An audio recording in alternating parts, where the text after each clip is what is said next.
Ahí está, es Carlos Melconian, amigo del presidente, futbolero, economista, no está en el gobierno, critica a varios ministros, tiene otra visión de lo que hay que hacer en la economía.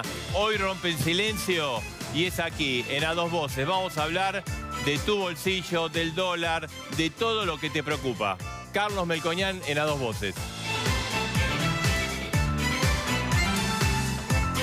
Y además, esta información que realmente nos duele, nos preocupa, saber qué pasó con los 44 tripulantes del submarino Ara San Juan y con estas dos palabras que no hubiésemos querido escuchar esta noche, esta tarde, anomalía acústica.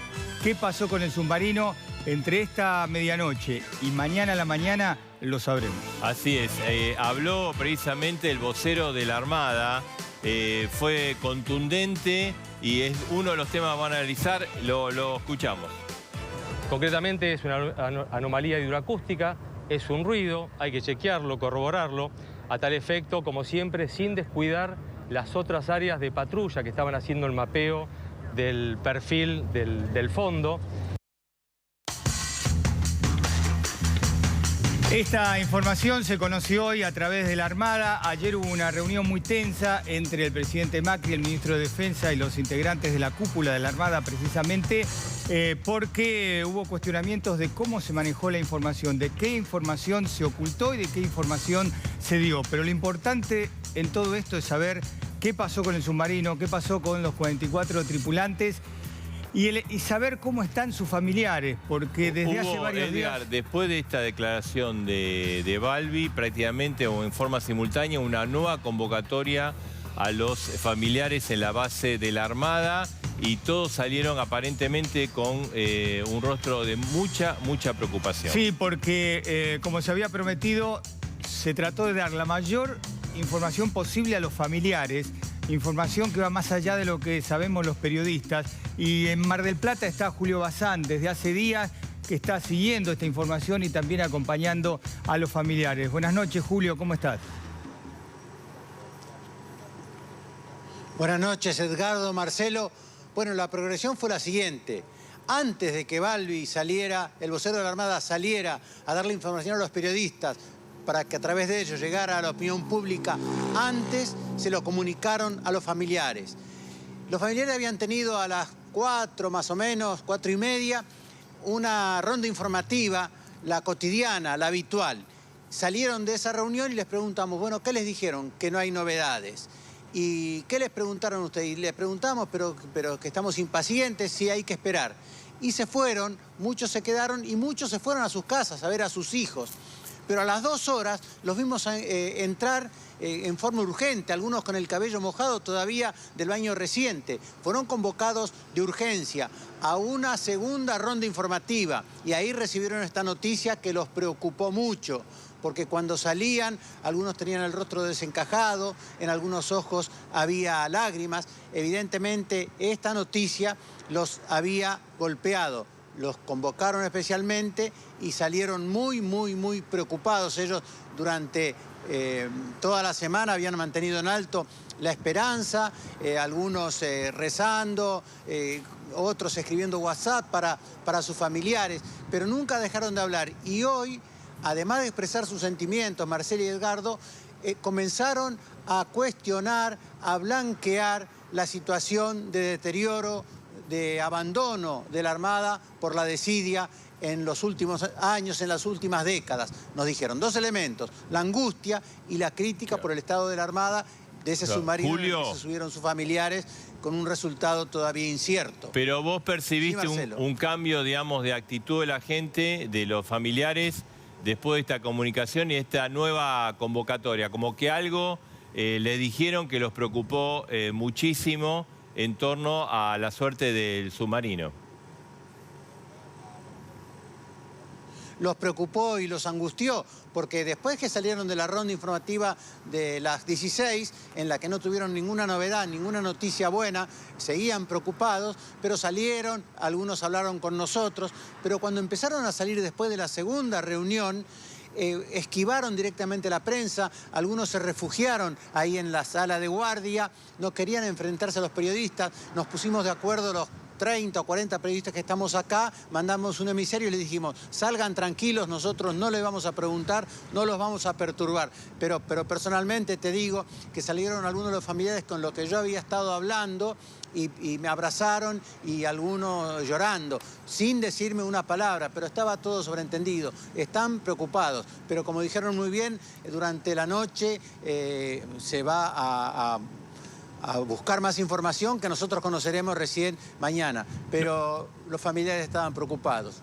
Vamos a ver qué pasa. Lo que pasa, Julio, vos que has estado varios días allí con ellos, los familiares vienen sumando angustia desde el jueves, ¿no? Cuando se empezó a conocer públicamente la información de que no se sabía qué había pasado con el ARA San Juan. Digamos, no hay peor cosa que acumular días de angustia por no saber qué pasa con tu familiar, con tu ser querido. Y además las decepciones, porque no recibieron la noticia más deseada, la de ver a sus familiares. Y después, las decepciones, porque primero había sido aquella noticia de los intentos de llamadas que apresuradamente la Armada en un tuit dijo que provendrían del submarino. ¿Sabes cómo lo tomaron acá? Como una prueba de vida. Se abrazaban, gritaban, me contaron. Y después la decepción. Y después vinieron todas las otras decepciones. Los ruidos, esperanza, decepción. La balsa, esperanza, decepción. La bengala, esperanza, decepción. Luces que se prendían y que se apagaban. Eso fue minando, pero a pesar de todo mantenían viva la esperanza. Hasta antes de esa reunión. Hasta después de la primera reunión de las 4.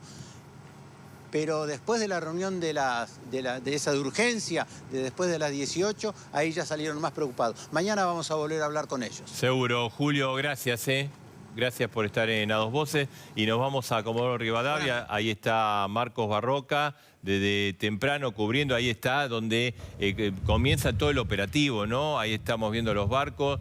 Marcos, ¿cuál es la última información que hay ahora con respecto a los operativos de rescate? Hola Marcelo, Edgardo, acá no ha cambiado absolutamente nada. Se sigue el plan tal cual está estipulado y pensado. Por ejemplo, en preparar el mini submarino que está aquí, están trabajando y lo van a hacer durante toda la noche en reacondicionar el barco que va a llevar este mini submarino a la zona de búsqueda. Están contrarreloj, lo saben, por eso van a trabajar dentro de este barco para adaptarlo justamente para que ese mini submarino pueda ser puesto allí y después pueda utilizarse este sistema que le permitiría deslizarse desde el barco hasta el agua. Lleva un tiempo porque hay que desarmar la popa del barco que está acá a mis espaldas, hay que hacer todo un trabajo de herrería, de cortar, de soldar y demás, y por eso nada se detiene más allá de la información que se va conociendo. Para que te des una idea, acá siguen llegando elementos tecnológicos, todo lo que se le está proporcionando a la Argentina en cuestión tecnológica sigue llegando y se sigue llevando a la zona de búsqueda. De por sí hay varios barcos que están allí, hay uno propiamente dicho que es el que tiene una cápsula con la cual se podría rescatar de a 6 personas a la vez, y que en tal caso de encontrarse justamente el submarino se pasaría justamente a esa etapa, esa fase de todo este operativo que es el operativo rescate propiamente dicho. Ya se trabajaría directamente sobre el submarino, se le usaría esta cápsula, se empezaría a sacar a la gente y obviamente allí se definiría entonces si esa gente va a ser trasladada aquí a Comodoro Rivadavia, donde el hospital está en alerta amarilla, donde todo está preparado, pero donde también, Marcelo, hay que tener en cuenta que a esta hora, y seguramente vos lo notarás por el micrófono y demás, ha cambiado el clima, está haciendo frío, ha bajado la temperatura, hay mucho viento, están cayendo las primeras gotas y es el indicio de lo que ya sabíamos, que mañana el clima va a ser totalmente diferente, con ráfagas de viento de más de 70 kilómetros y con olas que otra vez van a tener entre 6 y 7 metros de altura, con lo cual sería todo mucho más complicado para trabajar en el mar, Marcelo. Marcos, la Armada dijo que un destructor y 2 corbetas llegarían hoy alrededor de medianoche, entre las 11 y las 12 de la noche a esa zona, atando un poco con lo que vos decís, lo que van a tratar de confirmar con la ayuda internacional que tiene, si lo que está allí en el mar es el ARA San Juan,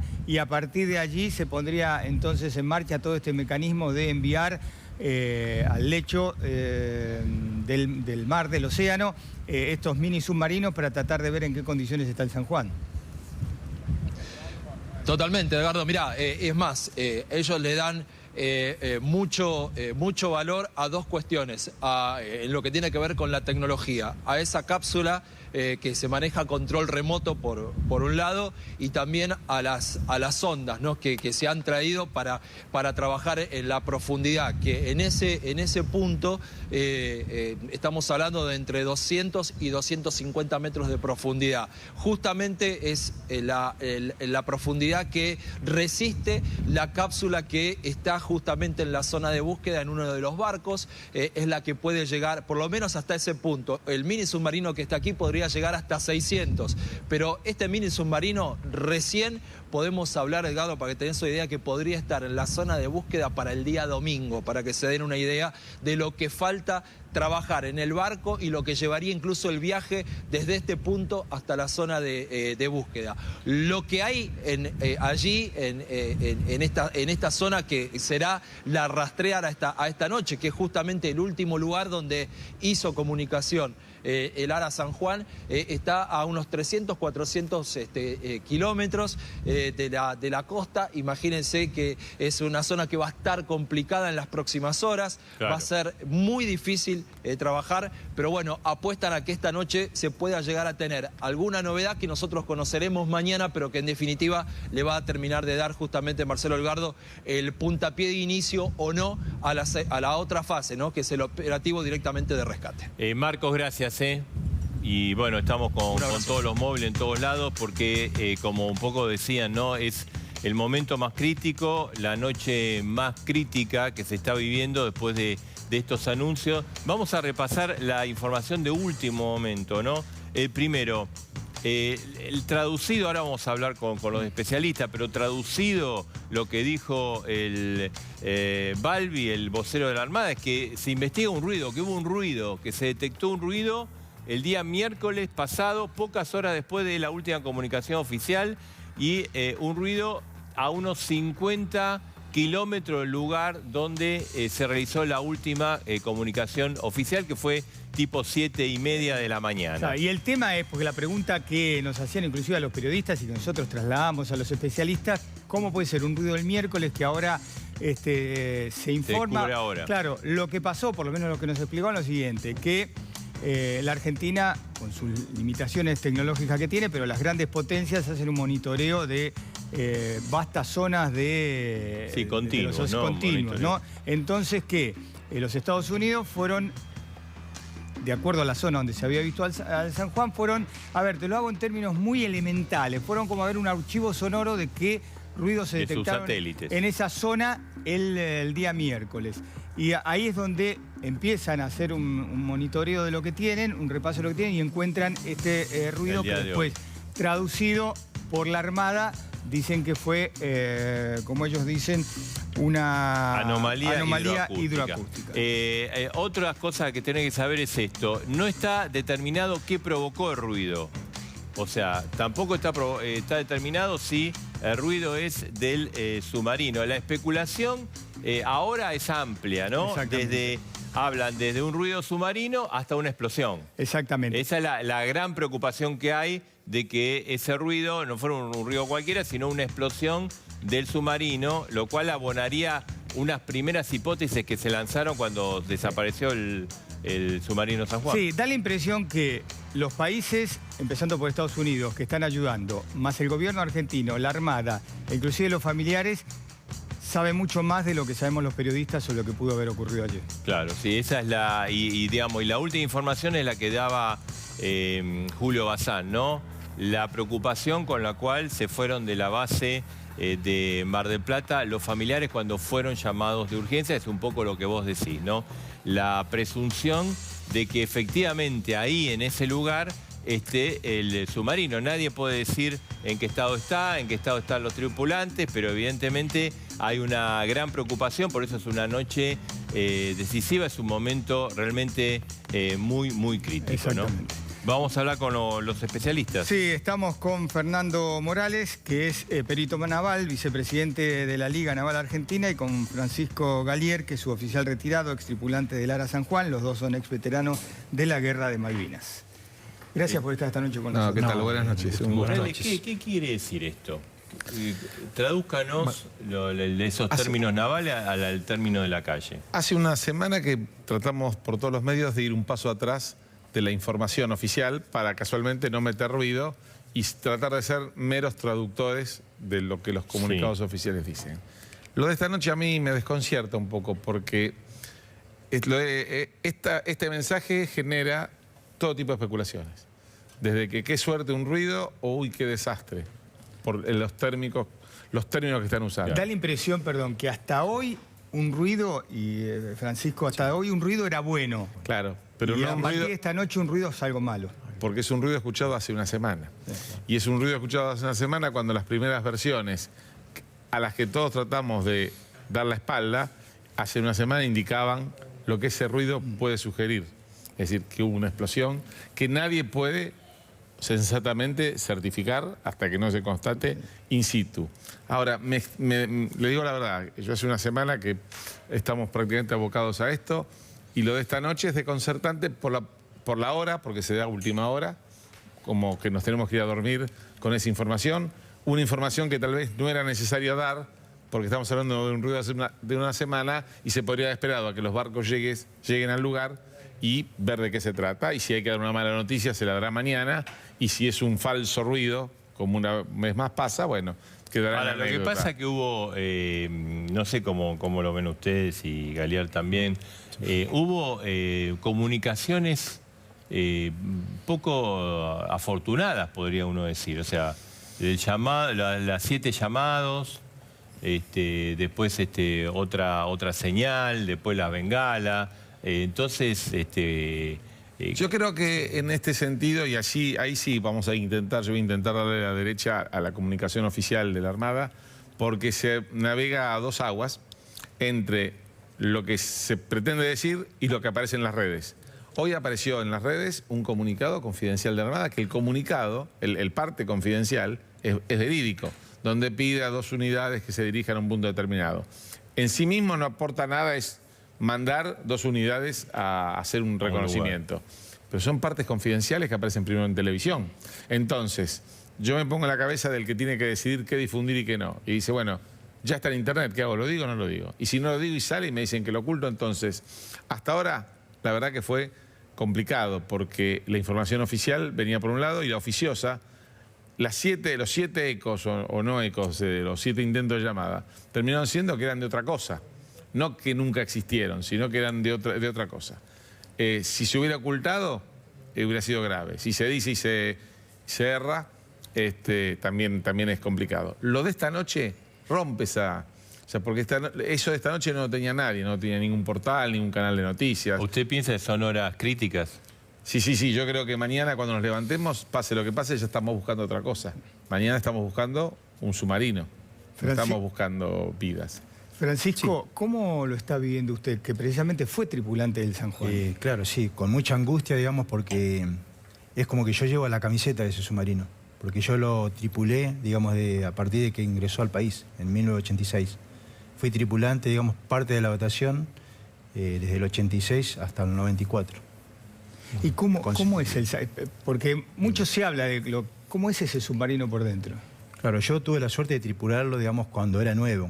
Para mí, para toda la tripulación, creo que era una garantía, digamos, era muy seguro navegar en ese submarino, digamos.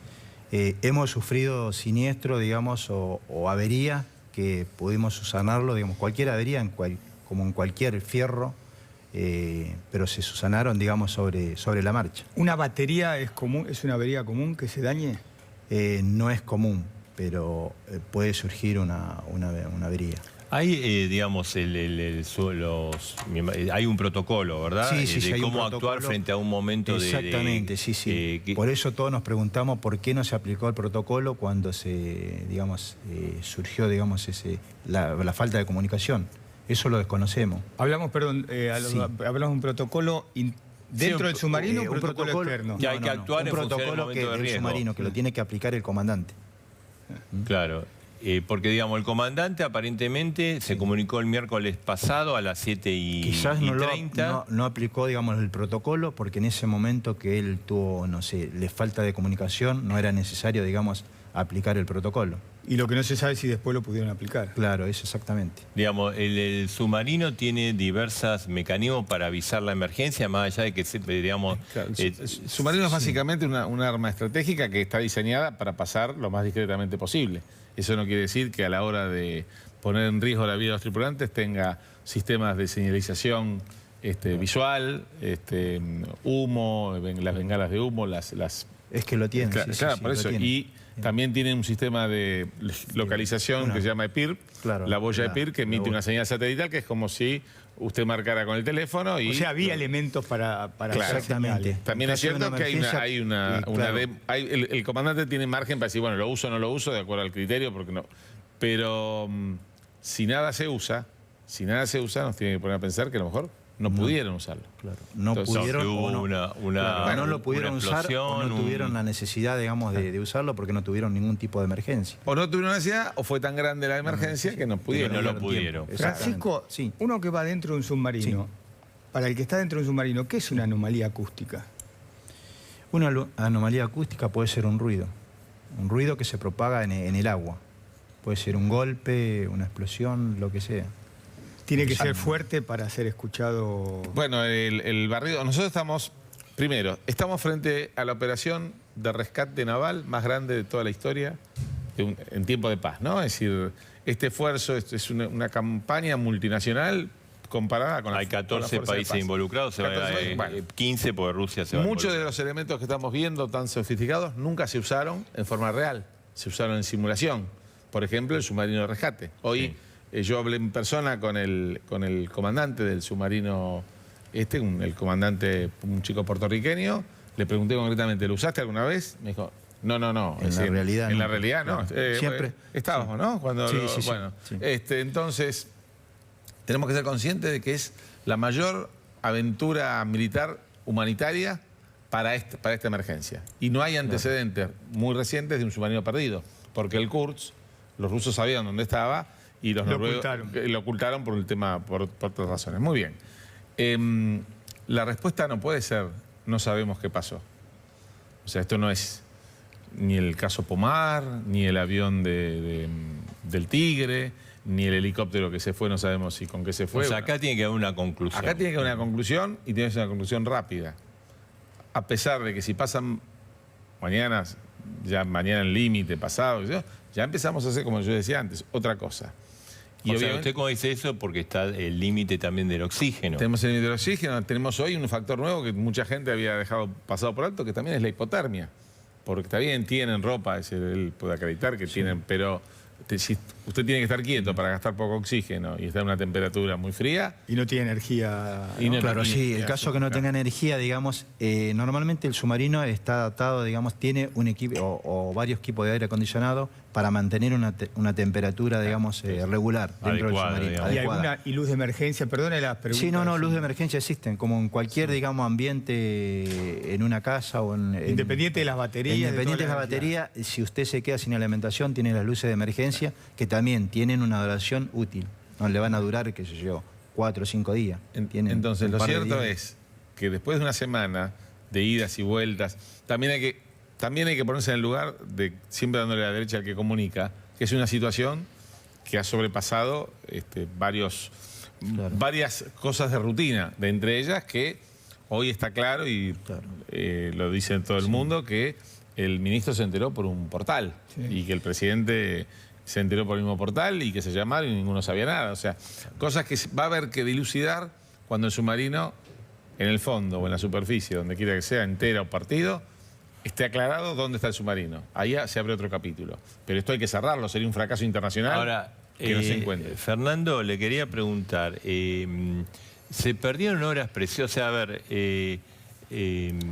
digamos, esto ocurrió el miércoles, las primeras señales fueron jueves a la noche, extraoficialmente, sí. Y el viernes recién se confirmó. Bueno, esas horas se perdieron o se subestimaron, típico cosa argentina, decir no va a pasar nada, no, siga. Casualmente esa comunicación que causó tanta molestia en el Ministerio de Defensa es un comunicado del comandante de Tránsito Marítimo donde pide auxilio, ya está pidiendo dos buques de apoyo porque se sabía que el submarino no se estaba reportando. Lo cierto es, y él ojalá coincida conmigo, es que lo que se mandó es lo que había disponible. O sea, se piden 2 barcos y un avión. Para montar todo esto tarda varios días. Hay que pedir permiso a los países limítrofes para que liberen sus espacios aéreos. Hay que posicionar a los buques. Hoy el Scandi Patagonia, que nos está prestando una ayuda, el barco estaba trabajando para Total, estaba equipado y configurado para trabajar en una plataforma petrolera. Hay que posicionarlo, bajar a los operarios, dejarlos en algún lado, no en el medio del mar, bajar el equipo que podría tener para la plataforma. No, eso no entiendo, pero ahora, digo, pareció que las primeras horas la Armada o no sé, el comando subestimó la situación. Esto lo digo de afuera con total no es que la desconocimiento, ¿no? Porque es normal, digamos, el submarino siempre trabaja en forma silenciosa y debajo del agua. Una vez por día normalmente no sale totalmente a la superficie, sale a lo que nosotros llamamos plano de periscopio, y ahí ya todas sus antenas, ya sea el periscopio, el snorkel, la antena de comunicaciones, y bueno, y transmite y manda una comunicación a la base donde se tiene que reportar.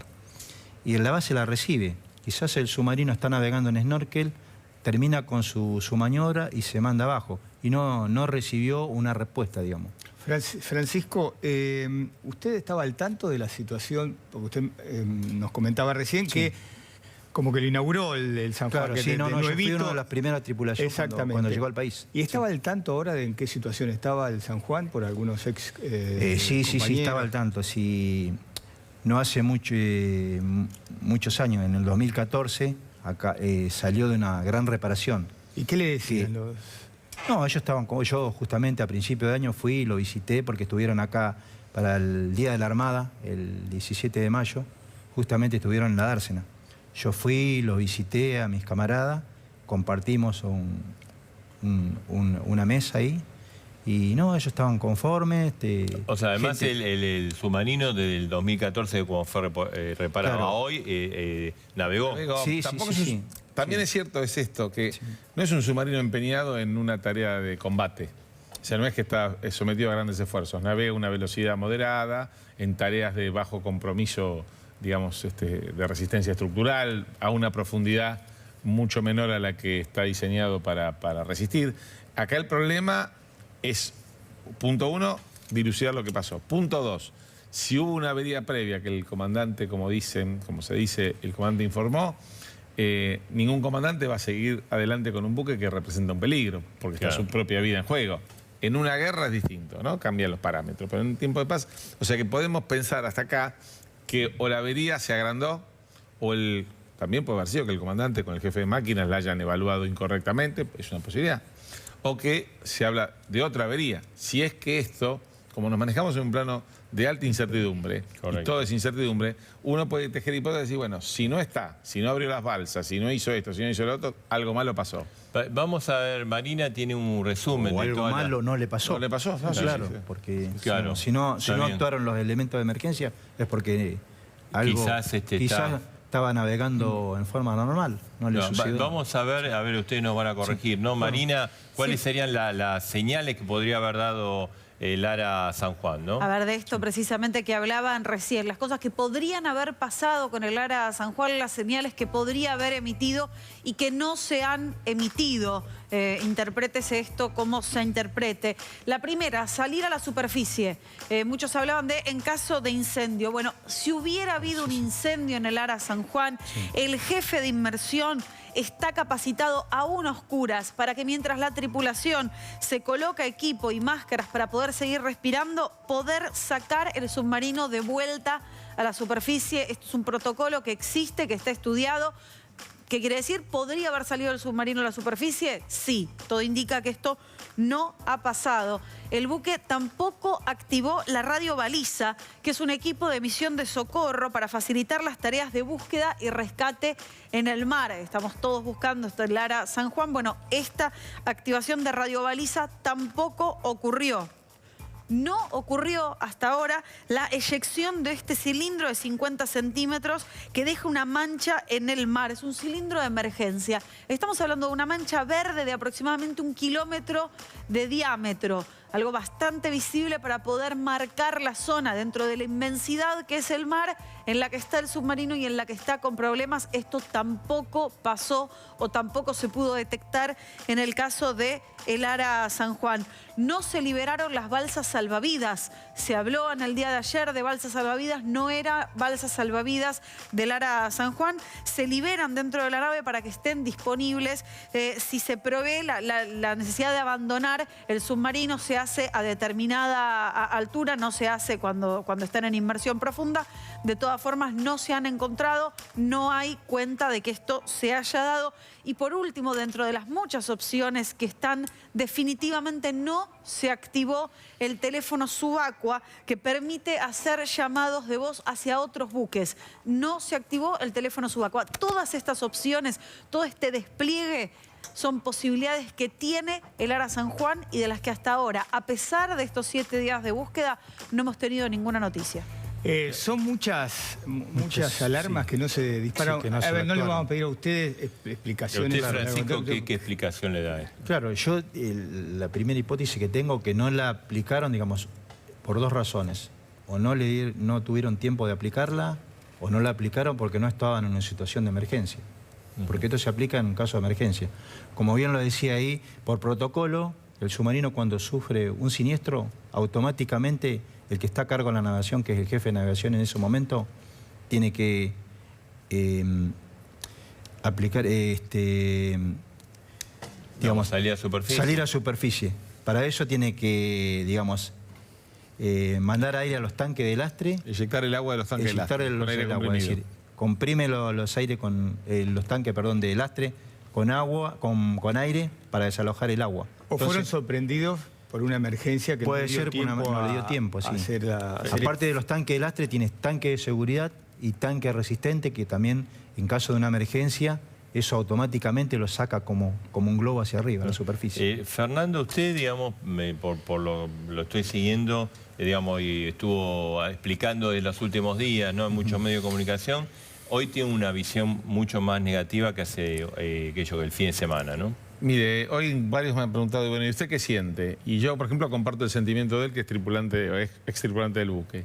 Y si yo tengo una visión como perito, sobre todo en máquinas que soy, estas cosas tienen feo olor. Ahora, si usted me dice, ¿usted qué desea? Y que me llamen de un rato y me digan que eso lo deseamos todos, equivocarme, ¿no? y que me saquen el título de perito y me digan, usted no sirve para nada como perito. Eso es verdad. Su sensación es que este comunicado de la Armada, ¿es como que están preparando para algo?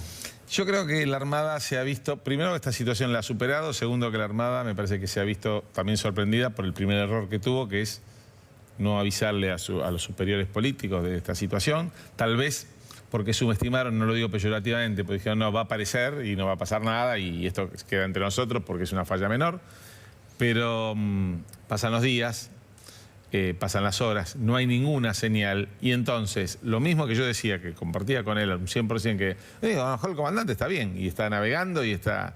Pero el submarino no llega a ningún lado.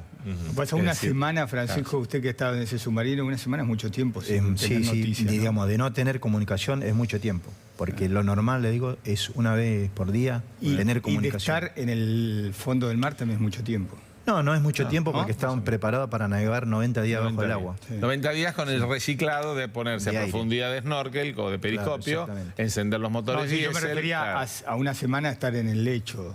Claro, sí, Sin eso salir. sí, eso es No, sin tener, es que- estar perdido, digamos. Cuando sí. se ponen a profundidad de snorkel, ellos no salen.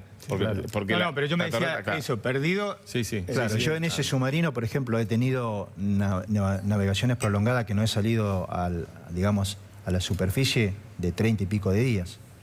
Pero sí salían... Salíamos a la profundidad de Periscopio, a 15 metros de la profundidad, a hacer snorkel. Los 7 días que se hablan de sobrevivencia es otro dato concreto de los que aportó el capitán Balbi cuando nos dijo que en un simulacro se hizo una prueba de resistencia, contado oficialmente por él, y se tuvo 7 días a la tripulación sin renovar el aire con las bengalas de oxígeno, linternas. Botellones. No sé, bueno, que se llaman, tienen otro nombre técnico, pero no importa, botellones de oxígeno. Digamos, algún problema con la energía, las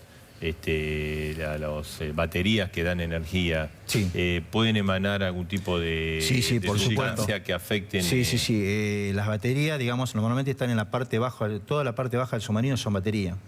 Estos submarinos tienen 960 elementos.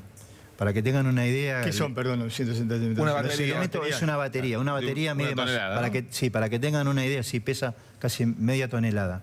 Tiene aproximadamente 50 centímetros cuadrados de, digamos...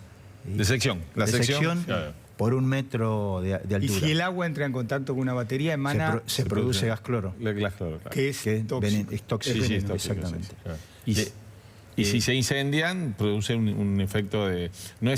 tiene un alto poder de deflagración. Pero esas baterías, digamos, van almacenadas en diferentes tanques, en la parte baja, digamos, herméticamente cerrados. Sí, son tóxicas o cualquier de batería. No es que están en... No es que están aisladas del... Claro, Fernando, le quería preguntar, ayer estuvo Lisa Carrió en TN Central y dijo algo que por ahí suena polémico, pero también es algo... bueno, ustedes son hombres de las Fuerzas Armadas. Ella dijo, no hay Fuerzas Armadas, hay Fuerzas Desarmadas, hablando del problema presupuestario que tienen, que no es un problema ni de hoy, ni del año pasado, sino de varias décadas. ¿Esto puede influir en...? No, esto es un antes y un después, estoy seguro. Mañana es al menos para la Armada, pero... Vamos a hacer una cosa, vamos a escucharla, Elisa Carrió. Por favor, así, no la interpretamos directamente, vamos a escucharla. Elisa Carrió, lo que dijo ayer. Este es el estado de nuestras Fuerzas Armadas.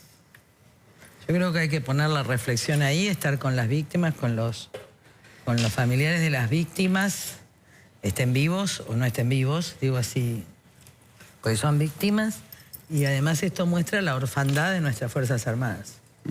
Esto es lo mismo que el Palomar, es lo mismo es la Armada, la Aeronáutica.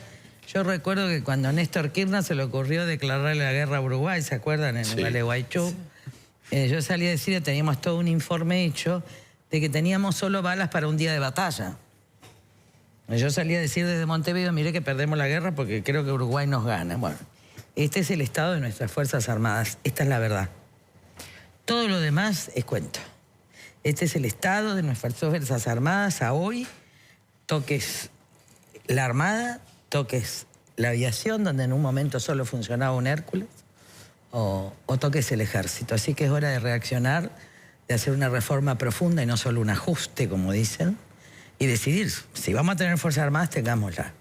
Y si no, decidamos otra cosa, pero así no se puede seguir. Cuando usted dice la situación de las Fuerzas Armadas en el caso del submarino, ¿habla del submarino, del estado del submarino o en el operativo, digamos, en la potencialidad de búsqueda y rescate que tiene? No, esa potencialidad y esa ayuda, yo la agradezco y todos los argentinos la agradecemos. Estoy hablando de en qué estado se hacen las prácticas y se hacen las operaciones. Por eso usted cree que no estaba en condiciones. La gente no puede hacer vuelos, se va, porque no puede hacer vuelos porque no hay aviones.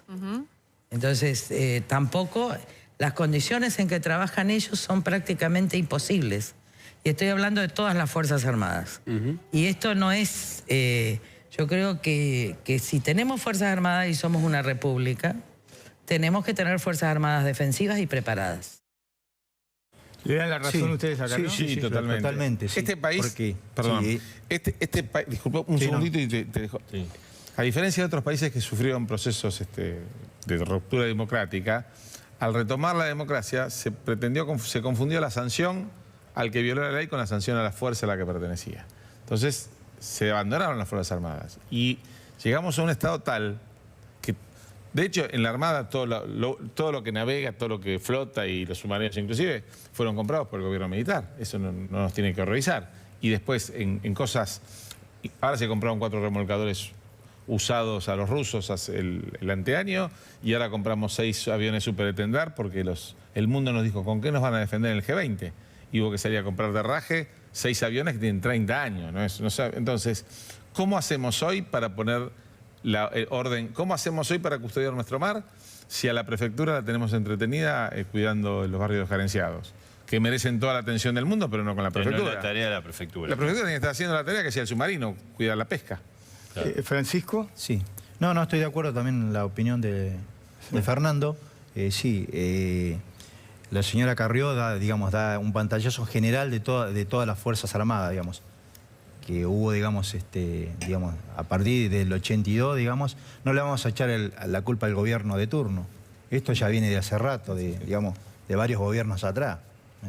Sí, digamos, el gobierno que más redujo el presupuesto de la Fuerza Armada fue el gobierno de Menem, Carlos Menem, ¿no? Bueno, entonces, por eso, no es el gobierno de ahora ni el del anterior, sino varios cada vez gobiernos que hay un desfile salen autos viejos bien lustrados, los gomones con el protector de siliconas, pero de ahí no pasamos. Pero digo, porque también es lógico, o tenemos una Fuerza Armada entrenada, que se pueda entrenar, preparadas y, digamos, y bien pagas dentro de lo que se paga en la Argentina, ¿no? Porque a los docentes también le pagan horrible. O se va a otra cosa. Bueno, no sé, hay países que no tienen Fuerzas Armadas. Bueno, es una decisión yo soy convencido que las tiene que tener y bien entrenadas. La voluntad de la gente es buena, la vocación es buena. Claro. Yo, por una pequeña aventura periodística que estoy teniendo por estos días, entrevisté a la teniente, a la primera mujer submarinista y se quejaba, entre comillas, se quejaba de que navegaba poco por falta de presupuesto. Esa chica quería estar más tiempo en el submarino. Entonces, la gente tiene la voluntad. Es la que está dentro de los 44. Por supuesto, sí, claro. Ahora, Francisco, uno tiene la imagen, bien, buena o mala, hecha de que los submarinos argentinos son viejos, la guerra de Malvinas teníamos submarinos de la Segunda Guerra Mundial. Nunca tuvimos la imagen de que teníamos submarinos realmente de primera línea. Claro, y es lo que tenemos, como están las Fuerzas Armadas. ¿El San Juan era lo más avanzado? Lo más avanzado. Tenemos uno se compró moderno. Pero fíjese usted, los aviones que se compraron ahora,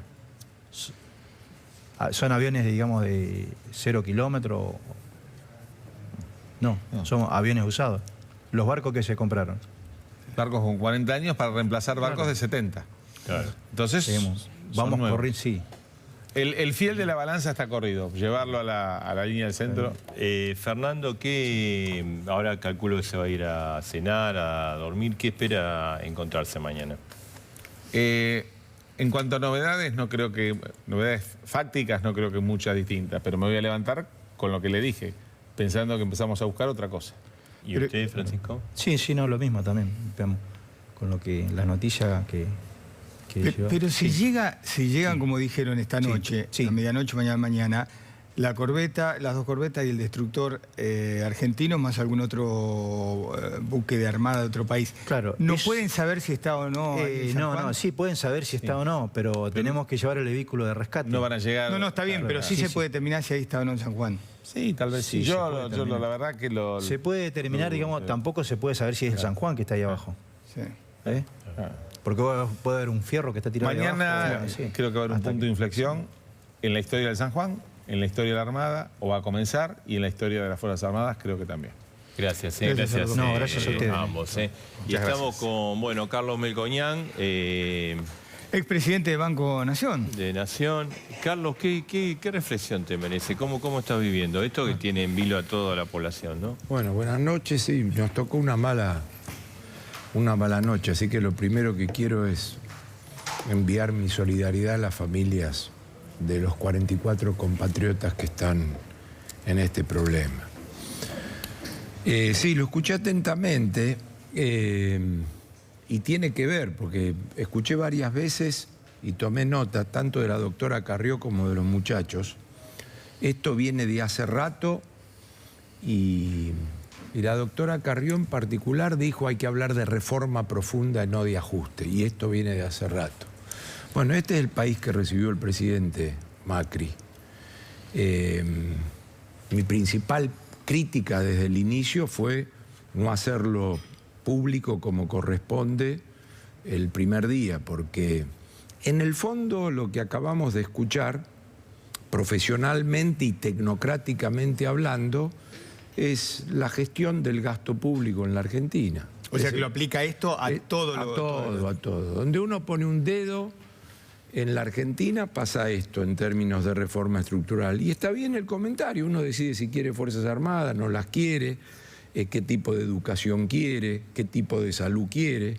Y una vez que decidió, la gestión, la eficiencia y el tener el presupuesto equilibrado para esas cosas son muy relevantes. Así que, con independencia de la crítica que uno puede tener en algunas cuestiones de política macroeconómica en particular, que es la especialidad de uno y donde uno puede opinar con contundencia, a nosotros nos ocurrió, y esto pasaba cuando precalentábamos en Fundación Pensar, el país está así. O sea, donde ustedes ponen un dedo en la Argentina es esto. Y lo más curioso, que es la introducción que vale para todo lo que tengamos que hablar esta noche, la introducción que vale para todo lo que tengamos que hablar esta noche, que debiera haber sido, al presidente no le gusta usar cadena, y no sé si alguna vez usó cadena, nunca. Pero el 10 de diciembre lo primero que había que haber dicho es que el 25 de mayo del 2003, la anterior administración recibe una curva de recaudación tributaria por arriba de gasto público en 4 puntos del PBI. Eso se llama superávit fiscal primario. Sube más de 13 puntos la administración central luego de 12 años de administración el gasto público. Y no le falta recaudación, porque la recaudación subió en la década populista en Latinoamérica, donde si algo sobró fue plata. Y entrega a la administración, que recibió con 4 de superávit, con 4 de déficit y 12 puntos de aumento del gasto.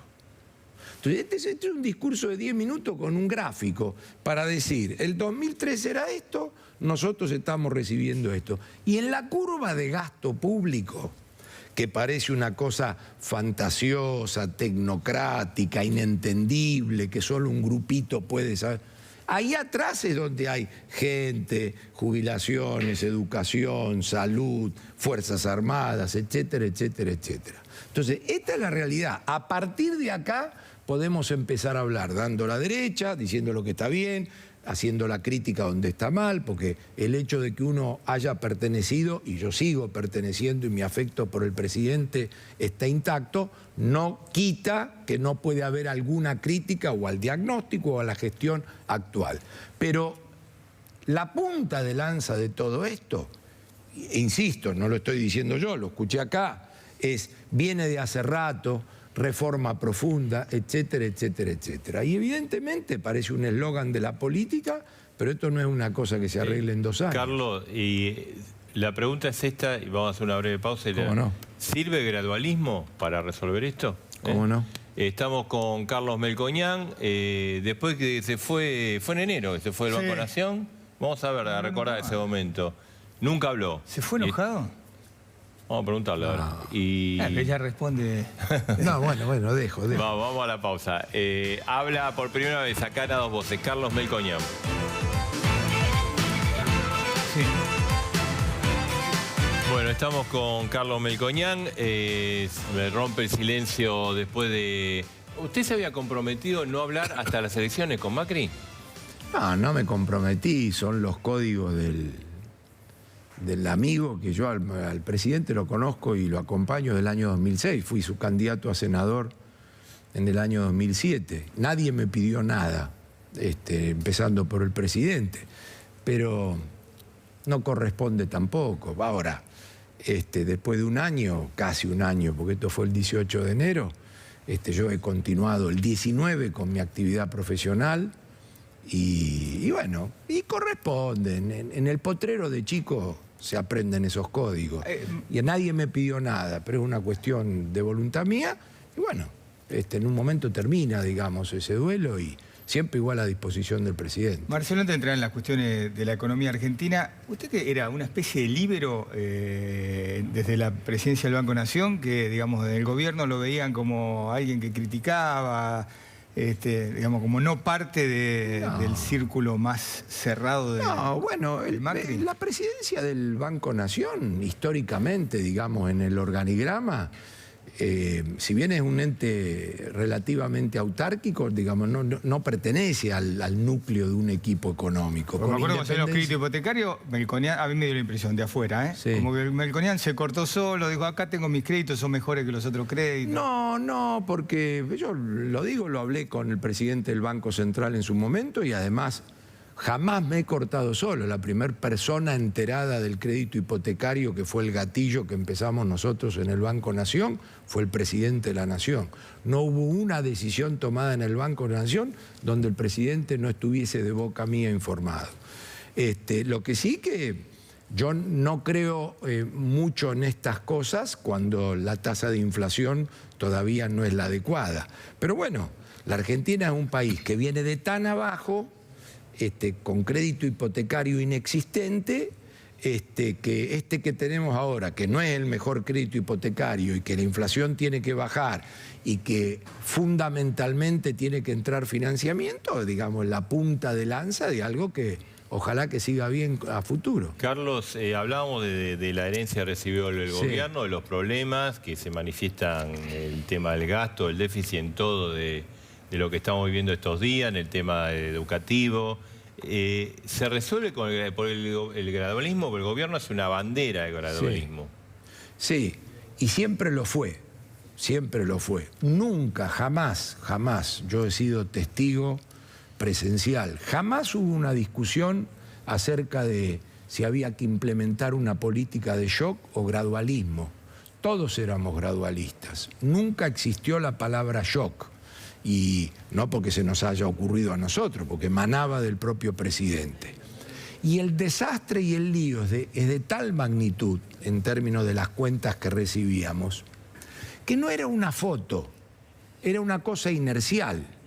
O sea, fíjense que la cuestión de la fórmula jubilatoria y de los planes sociales y demás, que seguramente después va a aparecer acá, no era un gasto público alto y fijo, sino creciente en forma permanente. Así que yo diría, no solo es el camino adecuado, sino que era el único posible. Después, mi crítica del bienio es que en la cuestión fiscal, gradualismo se transformó en inacción. Entonces, inacción es una cosa y gradualismo es otra cosa.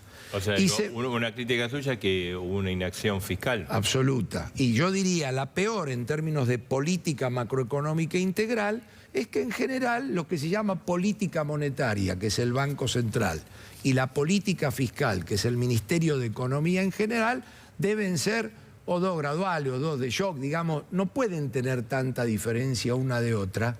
Y en general se estila en el mundo de que si una es más ortodoxa que otra, es la fiscal, no la monetaria. Si al contrario, los bancos centrales del mundo han utilizado políticas monetarias laxas. Acá pasa al revés. Entonces acá pasa exactamente al revés. Por eso yo creo que es un tema de diagnóstico, sí, discutido y demás, bueno, que arrancó así.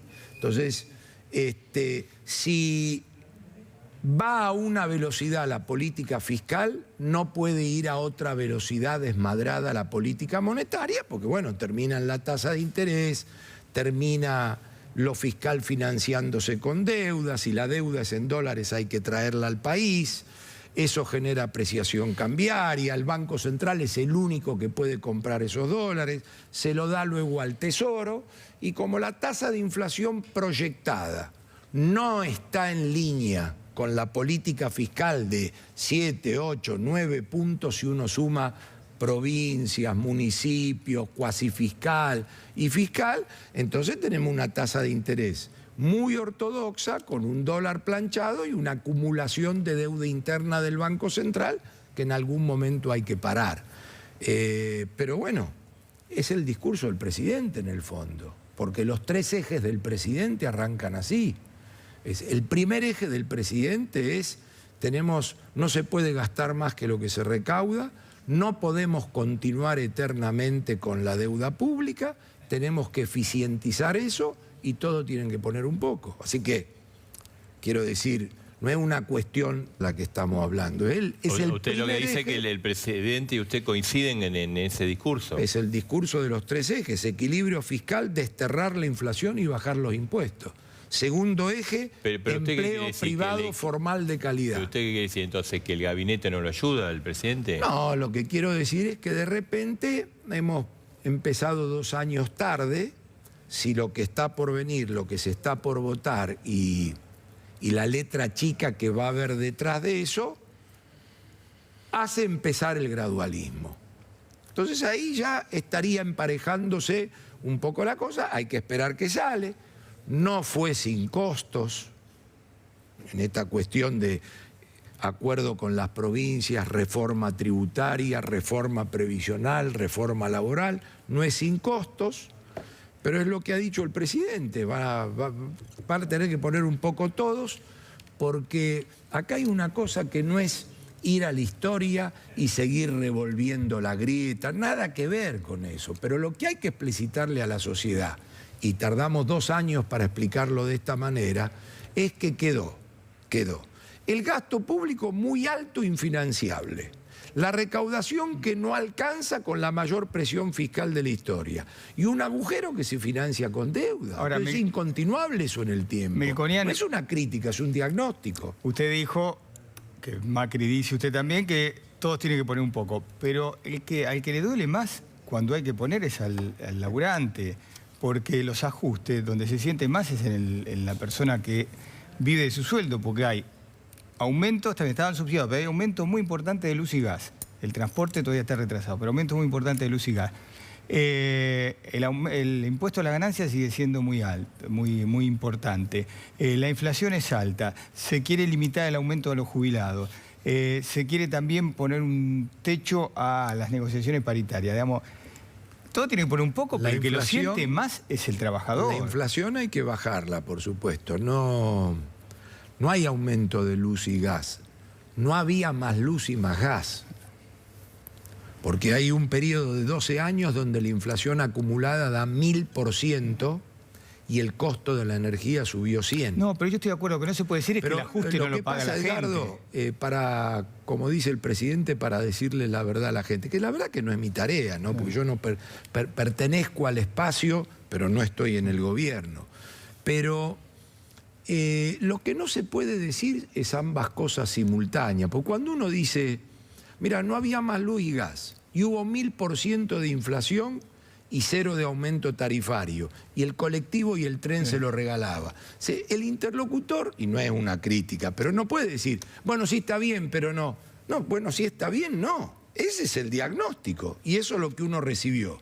Y eso está metido con subsidios detrás del gasto público, donde hay personas que no usan ni la luz, ni el gas, ni el colectivo, que lo están pagando. Sí. Y la inflación la está pagando el trabajador. Y este tipo de cosas no se arreglan en 2 años. Entonces, yo quiero ser justo. Este diagnóstico de la herencia es inamovible. De repente mi crítica ha estado en, bueno, no estuvimos acorde a la circunstancia en 2 años en tener un diagnóstico correcto, en que los precios no estaban a 16 pesos cuando se devaluó la moneda, en que lluvia de dólares no hubo. O sea, para tener autoridad frente a la sociedad y que esta herencia pésima recibida y se le dé el espacio al gobernante para que lo arregle, lo otro que hay que decir es la verdad. Entonces, la verdad es que ahora tiene que poner un poco. Y yo creo que en esta materia, esto mismo, esta propuesta que se está haciendo ahora, se podía haber hecho el 10 de diciembre del 2015. ¿Por qué? Porque, según dicen los analistas políticos, con precisión, se votaron 84 leyes en el año 2015, o sea, 2016.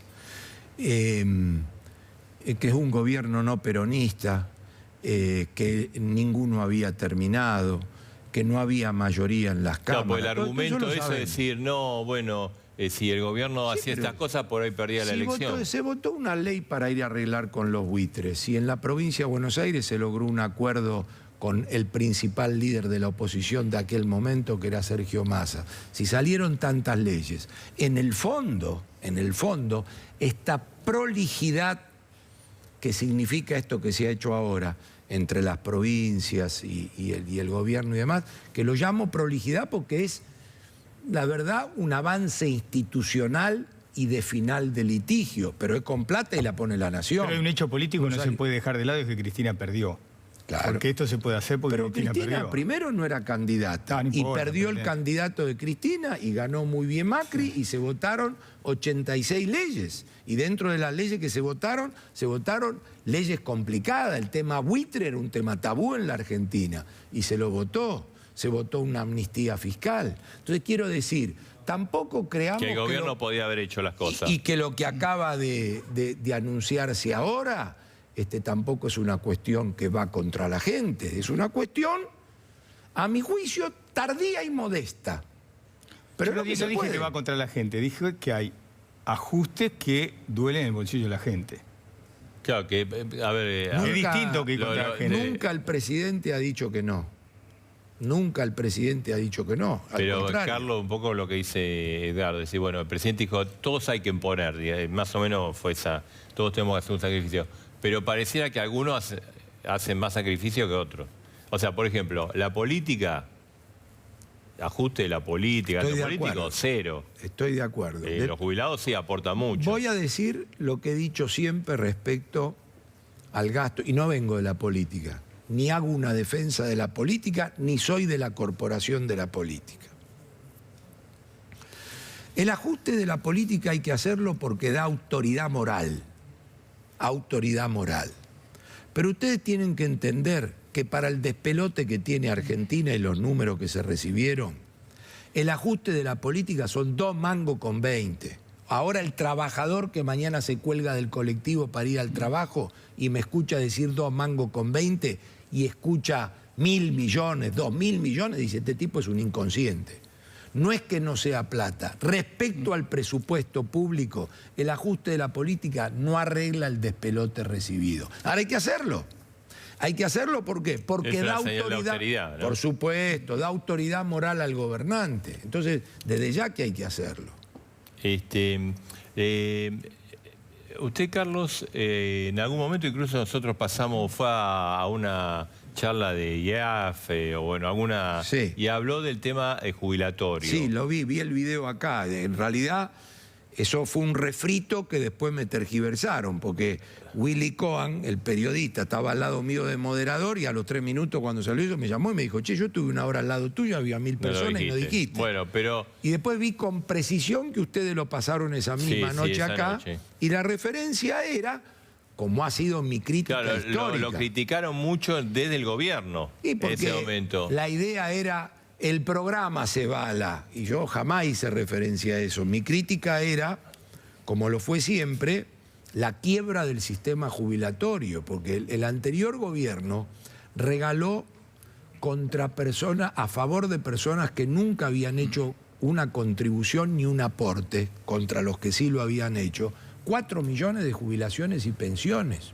Más allá de los merecimientos, más allá de darle una solución lógica, porque no pueden aparecer personas tiradas por la calle por el mero hecho de que nunca pagaron una jubilación. Hay que darles una solución. Pero le dieron una solución populista para ganar la reelección primero y luego fueron por más. Entonces, ¿qué ocurre? Con 4 millones de jubilaciones adicionales, recibieron el gobierno con 3.800.000 y lo dejaron con 8 millones. Más una fórmula jubilatoria que, como se mentía la tasa de inflación, en el fondo hubo que buscar qué sustituía la tasa de inflación. Eso fue una fórmula jubilatoria explosiva. Y dentro del espíritu crítico que quiero mantener por la objetividad y el crédito personal, viene atrás de esto el Fondo de Reparación Histórica, que es un error propio. Un error del actual gobierno. Del actual gobierno. Entonces, ¿por qué? Y porque ya era una jubilación quebrada y porque la verdad que no había un litigio de una magnitud que obligaba a eso. Entonces, ¿qué ocurre? Esto se hizo insostenible. porque se hace insostenible. Ustedes tienen que entender lo siguiente, porque a mí me dicen, no abrumes con números, y lo único que entiende la gente al final son los números, porque se subestima a la gente en el entendimiento de los problemas. Las contribuciones personales y patronales, menos el total de pago de jubilaciones, da un déficit de 3 puntos del PBI, 300.000 millones de pesos, hoy. ¿Por qué da aparente equilibrio la seguridad social? Porque la nutren de otros impuestos que no son... Impuesto al cheque. Exactamente, o impuesto a la ganancia. Histórico es esto. El Fondo de Garantía de Sustentabilidad es un monto, recuerden que es el ahorro que viene de las AFJP que tomaron, que tiene 70% de títulos públicos. Es el perro que se muerde la cola. Si son títulos públicos, el gobierno no tiene cómo pagar.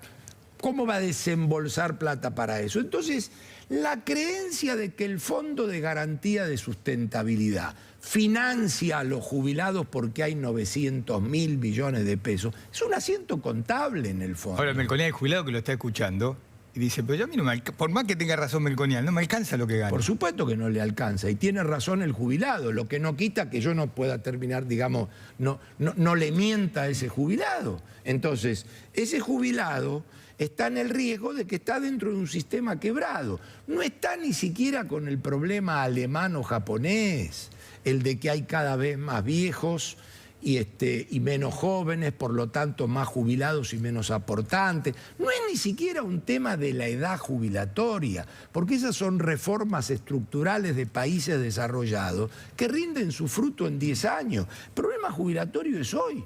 Por eso viene lo que viene en términos de decir, miren, esa fórmula no va más para un sistema quebrado. Ahora, si se quiere mentirle a la gente, se le puede mentir. Carlos, Yo pondero la honestidad del presidente.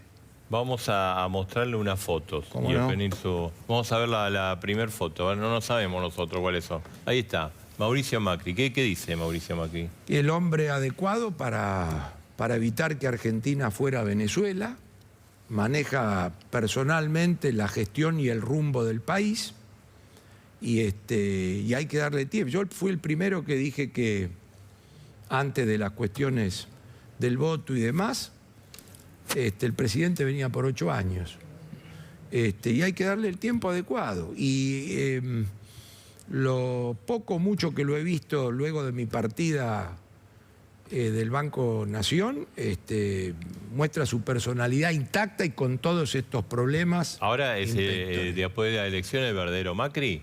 Porque algunos dicen, no, hasta la elección era mucho marketing y poco el Macri auténtico, que ahora es más el Macri auténtico. No, yo siempre vi un Macri, así que no puedo hacer esa diferencia. Le cambiamos de carita. No, es muy importante estar con un presidente y que no lee el diario de Irigoyen, muy importante. Después tendrá su timing, su forma.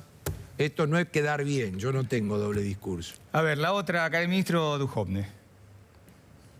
Muy buen economista. Yo no sé, creo que lo sabe todo el mundo, así que lo puedo decir. Nico trabajaba en nuestro equipo en simultáneo. Todo el mundo sabe, y el primero que lo sabe es el presidente, que con mi socio y hermano de la vida, Rodolfo Santangelo, teníamos una suerte de ideas y programa en paralelo, y Nico, Hernán Lacunza, Javier Ortiz Batalla, eran toda gente muy competente del grupo. Yo estoy muy contento que Nico esté ahí. Tengo mis diferencias respecto al formato ministerial. ¿No le gusta esto de la división en tantos ministerios? Y me gustaría más un encargado de la política macroeconómica que el gobierno no tiene. Entonces, en el fondo, el ministro de Hacienda es un secretario de Hacienda, sin que se ofenda, porque de primer nivel. Ahora, cuando Macri llega al poder, apenas asume, ¿a usted le hubiese gustado ser ministro? Porque da la impresión que Melconian, usted sabe que yo sigo las cosas, como que Melconian se quedó caliente. Me mandaron al Banco Nación y yo quería ser ministro. No, caliente no. Pero yo... Molesto, sí. Tampoco, no. Pero algo se quedó. Me gustaba el doble discurso, porque en la política lo que se estila es no digas que querés ser, porque si no te corren, ¿no? Porque el día que vos dijiste que querés ser, ya 3 se te ponen de punta. No es mi estilo. ¿Y quién le sacó ¿Vos qué bolilla querés negra? ser? No, yo soy un soldado donde me pongan. Después eso se lo confunde con ego. El que tiene una opinión propia es un problema de ego. Y usted dice, ¿usted qué quiere ser? Ministro. ¿Por qué? Porque yo quiero ser ministro. Es decir, al final voy donde me ponga el presidente, pero quiero decir, yo nunca tuve doble discurso. De la misma manera que digo, me llama el presidente, voy. ¿Y quién le puso? Esto no es estar regalado, es... ¿Y cómo no vas a ir al lado de un tipo que estuvo... ¿Cuánto trabajaste para que sea presidente? ¿Y vos qué querés ser? Ministro quiero ser. ¿Por qué? Bueno, por esto y esto, aquello. No es eso, vos no digas nada. No, vos quedate siempre atrás. No, vos no digas nada, porque ya te ganaste un enemigo. No es mi estilo. ¿Alguien le puso bolilla negra? No. Acá la decisión la toma el presidente. Vamos a ver otra foto. Sí, cómo no. De política macroeconómica hablaba. ¿Y no la maneja Sturzenegger? No, Federico es el presidente del Banco Central. ¿Le gusta la tasa 21? No, no me gusta la tasa 28. No me gusta. Ha caído él en la trampa de la inconsistencia fiscal y monetaria. Cumple su rol de presidente del Banco Central. Por supuesto, la tasa de interés no puede ser sostenida en el tiempo a estos valores porque mata los brotes verdes por más que se diga que la economía está creciendo. Bueno, es parte del desajuste macroeconómico de Argentina. Ahora, Sturzenegger creó el déficit cuasi fiscal de las LEVAC. Bueno, ¿se va a pagar eso? Tiene sus convicciones. Bueno, la historia argentina es fea respecto a eso.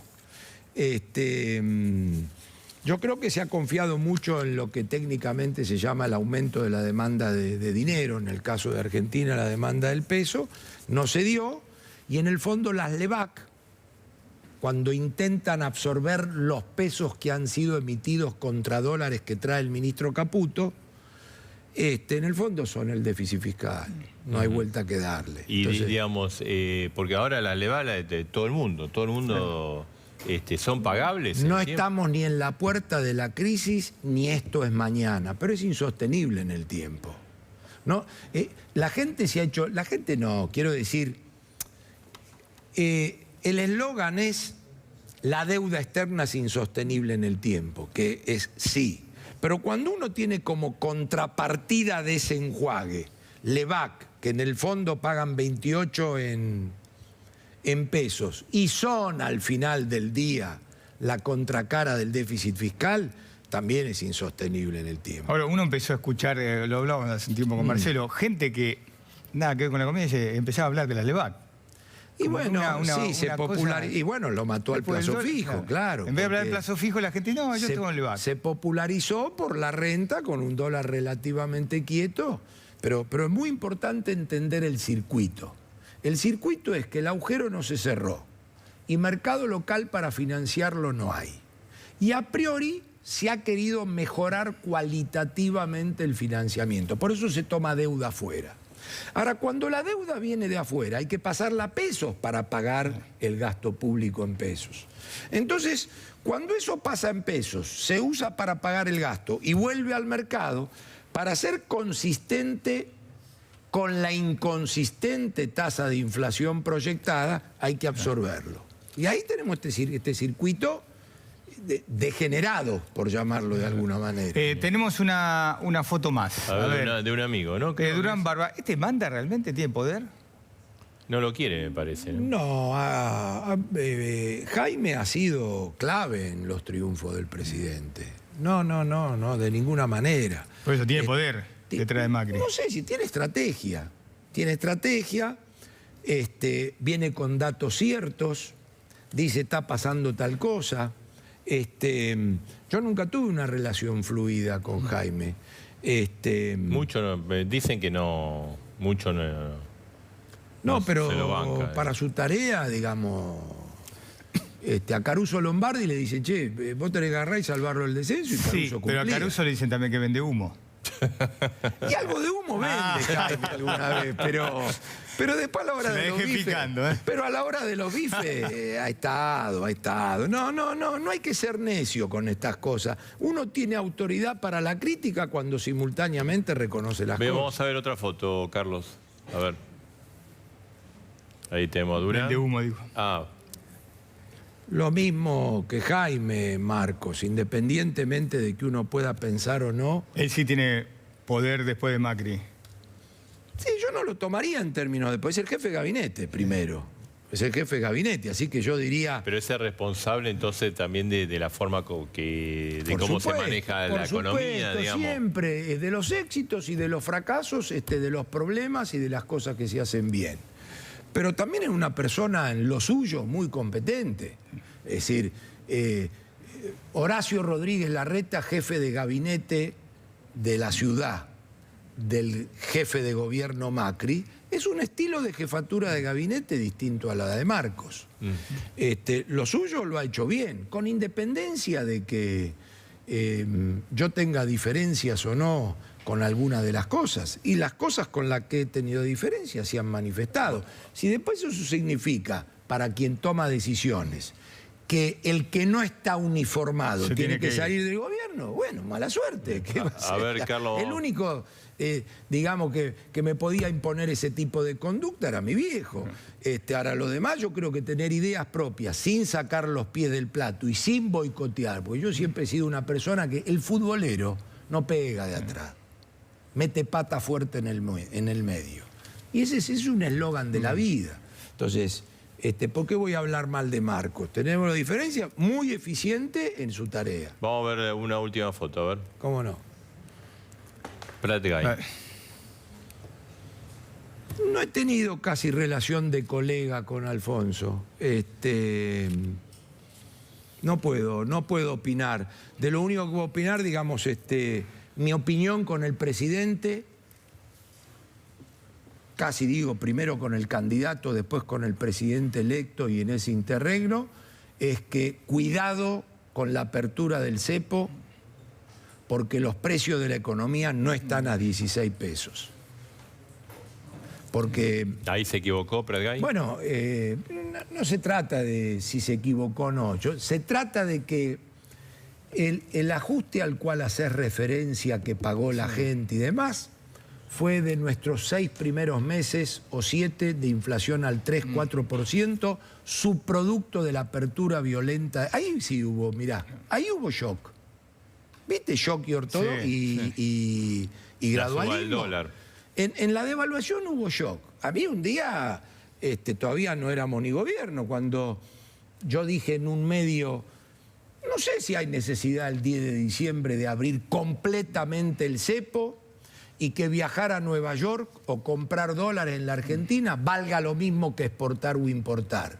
De repente pueden ser 2 cambios libres segmentados, pero tengamos cuidado porque la Argentina es un país que cuando devalúa pasa los precios. Ahí hubo un error de diagnóstico que yo no compartía, pero en lo personal no puedo hablar. Carlos, ahí, a ver, Marina, tenés una pregunta, ¿no?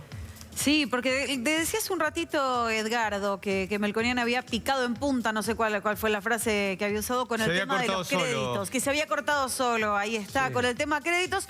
Y ahora sí, el Banco Nación tiene créditos UBA, se habla del boom de los créditos UBA. Yo quiero para después de la pausa que diga qué piensa él de este boom de créditos y cuál es el mejor. Bien, después de la pausa, Estamos con Carlos Melconian. No hablaba de que dejó el gobierno, está hablando esta noche aquí en A Dos Voces. Pausa y volvemos. Bueno, Marina dejó pendiente una pregunta, el tema de los créditos, el tema de los créditos indexados. Bueno, los créditos, hay 2 respuestas. Una macroeconómica, que no la hemos tocado, y otra la de la gente, o micro.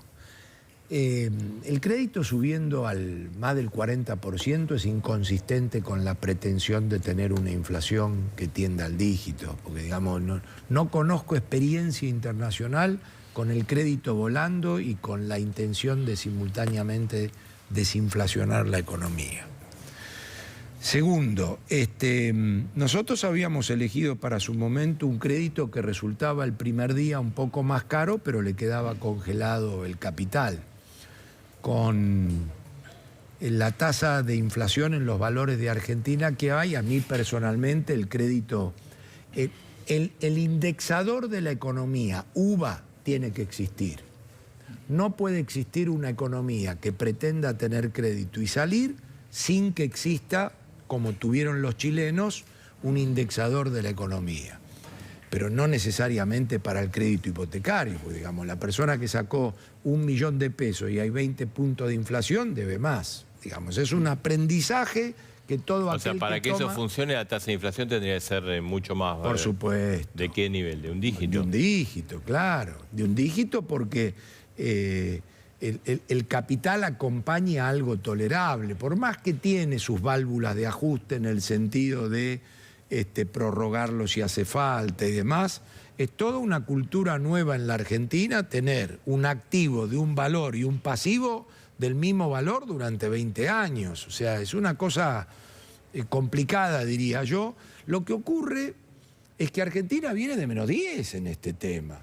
Y claro, a la gente se le presenta el valor de una cuota parecido o un poquitito peor que lo que paga de alquiler. Y ahora pero, viaje. Claro, pero digamos, son 30, va a haber un momento que no va a estar Macri en términos de tasa de inflación. Un crédito hipotecario a 20 años son 5 presidentes, ¿no? 5 periodos presidenciales. Por eso, entonces a mí, digamos... Bueno, a mí me tocó época de hiperinflación con los créditos que se dispararon. Claro, sí, pero el día que se despachó, yo vine a dos voces, en el 2001, el del 1.40 y el de la especificación asimétrica, pero ahí siempre el hilo se corta por lo más delgado. El que tiene el crédito no lo quiere pagar y el que tiene el depósito lo quiere cobrar y después alguien dirime y vienen las pérdidas. Así que esa historia la conocemos. Carlos, queríamos mostrar algo para terminar, que era el día que se fue el Banco Nación, porque todo el mundo se sorprendió. Sí. Porque te lo vieron muy emocionado. Vamos a ver ese video.